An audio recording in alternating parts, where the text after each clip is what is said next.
Hello and welcome to the Other Kind of Doctor podcast. My name is Gemma. And my name is Gaia, and we are both on the journey of gaining a PhD. A quick disclaimer before we start. We are in fact the academic kind of doctors. Well, nearly doctors. Yes, nearly doctors. But we're not your medical kind of doctors. So if you do need medical attention, please contact your GP. Now, let's get on with the episode. Hello. Hi. Welcome to the first episode of the Other Kind of Doctor podcast. Exciting. Do you feel excited? I feel excited and scared. Yeah, it's pretty scary and exciting, which is a bit like doing a PhD, to be honest. Maybe more scared than doing a PhD. Yeah. But I do feel excited, and I'm really happy that we're here and actually getting it off the ground. I suppose we should probably introduce ourselves, because none of these people know who we are, which is crazy. They should definitely know. Go on then. Okay, I'll go first.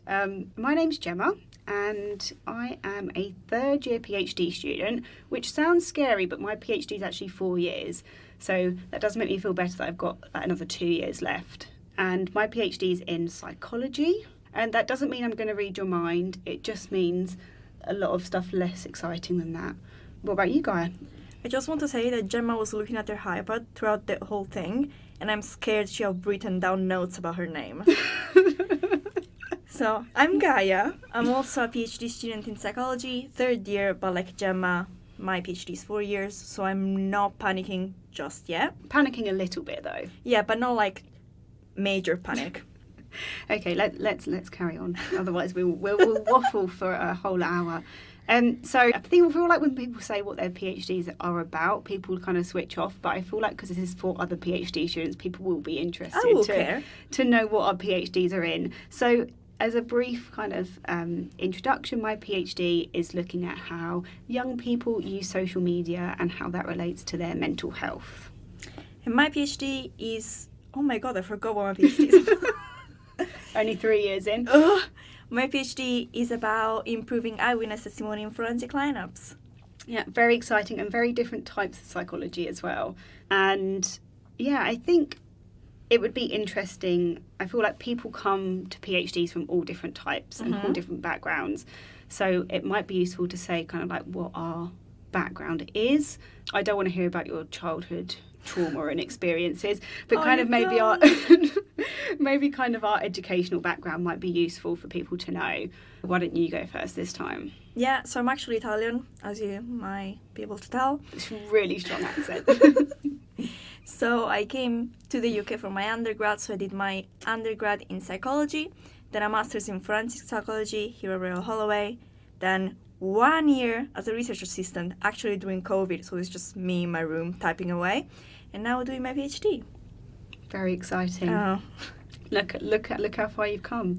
For me, I am what they call like a straight through PhD student. So I did my undergrad at Royal Holloway, did my undergrad during COVID, last 2 years, and then I had a 6-month break after I graduated, and then I started my PhD. Hang on. Is that right? Not 6 months. It was about 4 months, actually. Okay, a 4-month gap between graduating and starting my PhD, because I was a January starter. And yeah, really exciting. My undergrad was in psychology as well. My undergrad certificate says clinical psychology, but it was just psychology, and then I did a clinical specific third year. But Not sure if you want to slander. No, it's not. It's just like... It's psychology, clinical psychology, and mental health. So it's like a broad thing. We've been sharing an office for way too many years. Yes, so we met when I started my PhD. Which was like 4 months after me. 4 months after you. And yeah, I've been stuck with her ever since. Can't get rid of her. She followed me to this podcast studio and everywhere. So it might be useful as well to say why we wanted to do a podcast. Mainly just to sit and chat to a microphone maybe every week. But I think for me... I think there was kind of like a gap to understand kind of the PhD going into it. It's like, what even is it? I don't even know 2 years in. And it's like really interesting to speak to experts. And I feel like that's what we kind of do in our day-to-day life anyway. Yeah. But it would be nice to actually get it on record and maybe share that with other PhD students that are... Yeah, I think the best thing of doing a PhD is like sitting in the PhD office or like wherever, and just talking to other people about what's going wrong in your life, in your PhD. Or what's going right. Or what's going right. And this is what we're going to do. Yeah, and also thinking about careers as well, and thinking about what happens after you finish your PhD, because that just feels so long away, but I feel like it will happen eventually, and we're going to have to decide what we want to be when we grow up, for everyone that thinks that we're still at school. This podcast is also not just for PhD students. I think it's just for people as well that are curious about academia or thinking about doing a PhD. Or just like if you want to understand what a PhD is. Yeah, because people might be thinking that they might not be good enough to do a PhD. It's quite like a daunting thing if you're like a first generation university student or anything like that, like you're not quite good enough or understanding what it involves. We're going to be talking about all kind of stuff like that on this podcast. Exciting. So there is going to be some sort of structure to this podcast, believe it or not, as even though we could ramble for hours. I think we're going to start off by having like a discussion of a topic. Sometimes we're going to be inviting guests on and getting expert opinions because we want to learn stuff as well and learn all about stuff. And then next we're going to be having a key piece of advice to take away. On the topic, of course. On the topic, not just general advice, just on the topic specifically. And then lastly, Gaia. Brain bites. This is just something interesting about research they found with the week. Yeah. Yeah. So today we're going to be talking about something that PhD students will encounter during their PhD. I don't know a PhD student that doesn't encounter this. Yeah. And that is, drum roll, managing procrastination. Woohoo! Woohoo! Yeah, I think everybody procrastinates, don't they? We're procrastinating right now on our PhDs. We developed a whole podcast just to procrastinate from our PhDs. Very sorry to our supervisors. So, yeah, I think it's a very common experience, and I think it's not just about pretending that you don't procrastinate, but I think it's about managing it. And I think that's kind of what we wanted to talk about today. Mm-hmm. Using a bit of research as well, because we are researchers. We are researchers, and we want to know how to manage our own procrastination. Yeah. So the advice we're going to give is not just based on what we think is good. We actually researched this. Yes, we did actually, again, procrastinate from our PhDs and look at research to do with procrastination. Okay, so why do people procrastinate, Gem? Well, I think there's a lot of different reasons why people procrastinate, and we had a look at some research, and these are just some of the reasons we thought would be specifically applicable to academia and PhD students. I think the general kind of thing with procrastination, it's like a procrastination cycle. You're anxious about a task, you're then going to avoid the task because you're anxious about it, and you're going to procrastinate. Yep. Because you're leaving it to the last minute, you're going to do badly in it, probably. And then because you do badly in it, it's going to make you want to procrastinate again on the next task because you're worried about doing badly. Makes sense to me. Yeah. So there's also different kind of, I guess, subsections to why people procrastinate. Would you want to talk about the first one? So something that I think both me and Gemma struggle with, and actually I feel like any PhD student, perfectionism. Because you want to, whenever you have to do something, you want to do it perfectly. So you won't start doing the task because you're scared you won't do it well enough. Yeah, so you procrastinate. Completely resonate with that. I think especially in academia, because everyone is doing a PhD, obviously loves their PhD and probably hates it at the same time, but it's like their baby, and they wanted to make sure it's It is a baby, and you want to make sure it's perfect, but then you feel like you can't start because whatever you write won't be good enough 100% for it. Another reason, which I think is not another reason per se. It's more of like a theory. Yeah, it's the emotional self-regulation theory.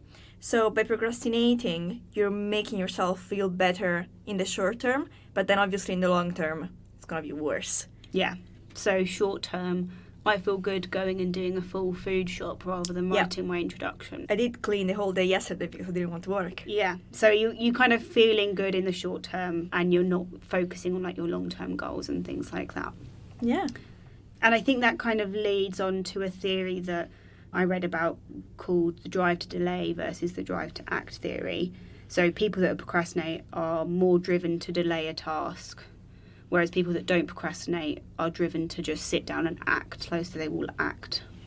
Good for them. Good for them. I don't know what that feels like.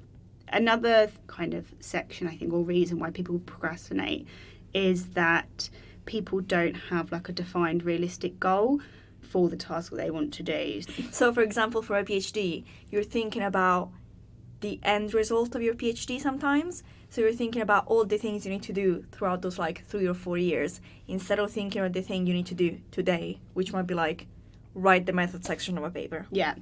So like, or for example, saying, I'm just going to do some writing today, but you're not saying like how much writing or what you're going to write about. Yeah, sometimes I'm like, I'm going to write this whole paper. Never happens. No, unrealistic. So those are really good reasons, Gaia. Oh, thank you. Didn't come up with that.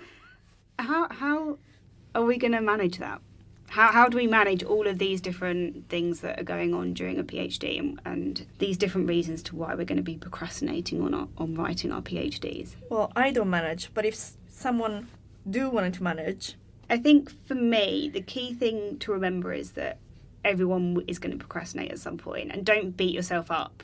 If you genuinely need a break and you're overwhelmed and you're burnt out and you need to have a day cleaning or a day going to see your friend and things like that, but understanding that you need to manage it so that you're not spending a whole week cleaning your house or a whole week going out and things like that. And just to make sure that you are meeting deadlines and you're keeping up with your projects and stuff. So I think if someone is struggling with perfectionism and thinking everything needs to be perfect, something that we saw is a really good tip for this is breaking in drafts. So, you know, working through your drafts, understanding that you just need to sit down and write something, whether it's, you know, a bullet point, 10 bullet points. Writing small questions within a chapter helps as well, because at the end of the day, you can't edit a blank piece of paper. If you've got something to work with, it's better than nothing. And then, you know, you can elaborate on that. Yeah, as you will. You can elaborate. Yeah, in undergrad, I used to think that I had to sit down and write perfectly from the first sentence. And obviously, I wrote like 3 sentences a day that way.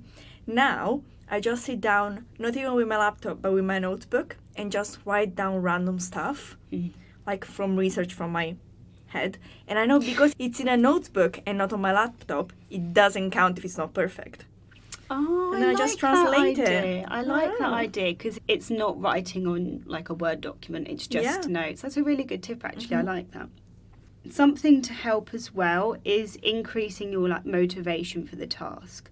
So I feel like because the PhD is so long, it's 3 years, like hopefully 3 years. 3 years, 4 years, you know, you're tired, and I think can be difficult. You can find yourself losing track of the end goal, right, and your long-term goals. Something that I have done is visualising my end goal, like visualising graduating, like visualising like handing in my thesis, and that might be like overwhelming for some. That's adorable, Gemma. Thanks. It might be overwhelming for some people, but when I'm, you know, it's a Monday morning, it's cold, I want to, you know, stay in bed, I will be like, do you know what? I'm not going to be able to, you know, graduate, hand my thesis in if I don't just sit down and write something. And that does help with my motivation. But something else that we've done actually is set up writing groups. Yeah, we writing have. days. And it helps a lot. Like for me, it's really hard to just sit down and work by myself because no one is checking on me.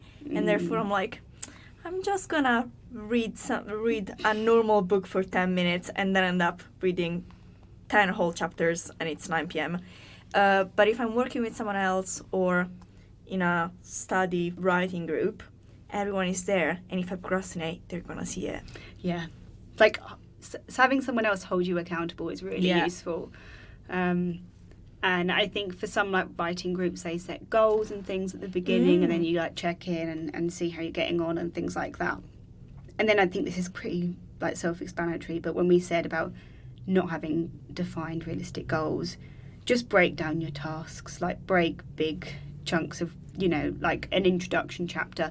Don't try and start from the first sentence. Like just write, like just break it into sections. I had a friend say to me the other day that they wrote their introduction chapter And they ask themselves like mini essays within a chapter. So they write like a question and then wrote like mini essays, and that apparently really helped them. It does sound good, actually. That is everything we have to say about procrastination, but please feel free to drop us a message on our socials or on Instagram or Twitter or something, or X I should say now. Does anyone say that? And let us know ways that you procrastinate or ways that you manage your procrastination, because let's face it, we all need help with that. Key advice. Our key advice for procrastination. Gaia. Should have thought of that. Gaia, what is your key piece of advice with procrastination or managing procrastination? I think it will be break down your tasks into mini tasks. Otherwise, you're gonna get overwhelmed, procrastinate, get more overwhelmed, cry. Yeah, crying is optional, of course. Yeah. I think my key piece of advice would be to just sit down and do it. Make yourself accountable or have someone else make you accountable for just getting something down, whether that's bullet points. I think writing in a notepad, like you said, is a good way to start rather than just staring at a blank piece of paper. Okay, now for our brain bite section. So as we're recording this, it's actually the second week of January. Yeah, 10th of January. Yeah. So we're still on track with our New Year's resolutions, I think. Are you? I'm kind of on track with my New Year's resolutions. Okay. How do we keep being on track? Yes. So our piece of research we saw this week was asking, are New Year's resolutions actually effective? I've been seeing online, everyone's been like, this is my New Year's resolution. I'm going to read 100 books. 100 books, 2024 goals, I'm going to the gym 1 million times a week, that kind of thing. So we actually had a look at some research. And Gaia, what did they find? I mean, it depends. Usually, less than 10% of people keeps up with their New Year's resolutions. But there's a reason for this. And it's that, again, people make really big New Year's resolutions, like going to the gym 100 times. Yeah. But actually, you need to make smaller, more manageable resolutions, like, I'm gonna walk to work. Yeah, so they tend to be a little bit overambitious, New Year's resolutions. So in a book called The Power of Habit by Charles Duhigg and Tiny Habits by B.K. Fogg, they set the following tips for making New Year's resolutions effective. The first was setting measurable goals. Rather than saying, like, I'm going to walk more, say, I'm going to take the stairs every day. That's measurable and it's easier to keep up with. Then have goals built on existing activities. Don't be like, I'm going to climb a mountain every Sunday if you don't already do that. But for example, if you go on a brisk walk like 3 times a week, just add 20 minutes to your walks. And the last thing for making them stick is to make the action easy to do for the first week. So if you get that first week over and done with and it's easy and you've kept up with it, you're more likely to keep it up for the long term. Yeah. And that's everything for today, guys. Wow. First episode done. First episode done. See you next week. Subscribe. Is that what people say? People say subscribe. So yeah, subscribe to the podcast. Leave a review. If you want to leave a review for the first episode, but maybe listen to a couple to make sure you actually like it. So yeah, please subscribe and check out our socials to find out some more behind the scenes content, I guess. Meeting some nice tweets. Yeah, encouraging. Our website will also host all of our transcriptions and our Meet the Team page where you can meet our fantastic podcast team, because believe it or not, it takes more than 2 people to set up a podcast. So thanks so much for that. And also thanks so much to the Royal Holloway Doctoral School for supporting this podcast and allowing us to do it. It's been really exciting. Thanks, guys. Bye. Bye.